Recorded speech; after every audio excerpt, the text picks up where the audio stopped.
ইশরাক হোসেন জামায়াত ইসলামকে বলেছে, আমি যদি ঘোষণা দেই জামায়াত ইসলামের একজন প্রার্থীও ঢাকা শহরে থাকতে পারবে না। ইশরাক হোসেন আরো বলেন, আমরা ঢাকা শহরে ভাইসা আসি নাই, 17 বছর অনেক কিছু ত্যাগ করেছি। পুলিশের বুলেটের সামনে রাস্তার মধ্যে বুক ফুলে দাঁড়িয়েছিলাম, বুক পেতে দিয়েছি ভাই। এই 17টি বছর আমাদের পুরো দলের নেতাকর্মীরা রাস্তায় ছিল, রাজপথে ছিল। অন্যদিকে জামায়াত ইসলাম, তারা 17 বছর রাজপথে থাকে নাই, তারা রাতের বেলা একটুখানি আসছে এবং বাড়ি চলে গেছে। এই গুপ্ত সংগঠন হঠাৎ করে উদয় হইল কেমনে? 5ই আগস্টের পর নাকি তাদেরকে দেখা গেছে, 5ই আগস্টের আগে কখনো এই জামায়াত ইসলামকে দেখা যায় নাই। তাদেরকে গুপ্ত বলেছে, তারা একটি গুপ্ত সংগঠন। এইভাবে ইশরাক হোসেন কথা বলেছে। কিন্তু ইশরাক হোসেন কেন এই কথাটি বলল? কারণ জামায়াত ইসলামের এক নেতা বলেছে, ঢাকা শহরের একটি আসনও আমরা অন্য কাউকে দিব না। মানে ঢাকা শহরে যতগুলো আসন আছে সেই সকল আসনগুলোর মধ্যে জামায়াতের প্রার্থীরা নির্বাচিত হবে, এখানে অন্য কাউকে দিবে না। এই কথার পরিপ্রেক্ষিতেই ইশরাক হোসেন আবার বলেছে, ঢাকা শহরে একজন জামায়াতের প্রার্থী আমরা রাখবো না, যদি ঘোষণা দেয় আর কি। তবে এই ঘোষণা তিনি দেন নাই। যদি দেয় তাহলে হয়তোবা জামায়াতের প্রার্থী থাকতে পারতো না। ঢাকা 8 আসন থেকে নির্বাচনে অংশগ্রহণ করেছেন ইশরাক হোসেন। সেই 8 আসনেই রয়েছে জামায়াতের আরেক প্রার্থী। এদের মধ্যে রেষারেষি চলছে। একে এই কথা বলে, উনি আরেক কথা বলে উনাকে। নির্বাচনের আগে এ ধরনের জিনিস হয়।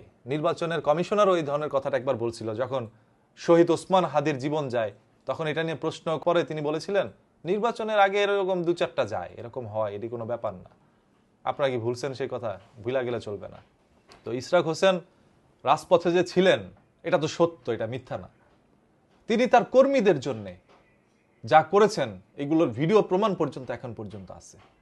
আমি ব্যক্তিগতভাবে ইশরাক হোসেনকে ওই একটি ভিডিওর পর থেকে পছন্দ করতাম, যে তিনি তার এক কর্মীকে পুলিশ ধরে নিয়ে যাচ্ছিলেন, তিনি ধরেন অনেক দূরে ছিলেন, তাকে ধরতো না, সে দৌড়ে এসে তার কর্মীর হাত ধরে পুলিশের কাছ থেকে নিয়ে গিয়েছিল। তার কর্মীকে তিনি এত ভালোবাসেন, নিজের জীবনের তোয়াক্কা না করে তিনি কর্মীকে আগে বাঁচায় আনতে গেছেন। এই হচ্ছে সেই ইশরাক হোসেন। এরপর 5ই আগস্টের পর হয়তোবা নানান বক্তব্যের কারণে তাকে নিয়ে কিছু পরিমাণ বিতর্কের সৃষ্টি হয় অনলাইনে, অনেকভাবে মন্তব্য করেন। তবে এর আগ পর্যন্ত তিনি কিন্তু একটা হিরো ছিল। আজকে এই যে কথাটা তিনি বলেছে যে পুরো ঢাকার মধ্যে কোনো জামায়াতের নেতাকর্মীকে তিনি রাখবেন না যদি ঘোষণা দেয়, মানে থাকতে দিবে না। তার এত ঢাকা শহরে ধরেন এত মানুষ তাকে পছন্দ করে। এখন জামায়াতের প্রার্থীও বলছে ঢাকা শহরের কোনো আসন অন্য দলকে দিবে না, এই জন্য তিনি বলছে তাদেরকে ঢাকা শহরে আমরা রাখবো না। এইগুলো তো ভাই বলবে, নির্বাচনের আগে অনেক ধরনের কথা হয়। তবে আমরা চাই যেন সুষ্ঠু সবল নির্বাচন হয়।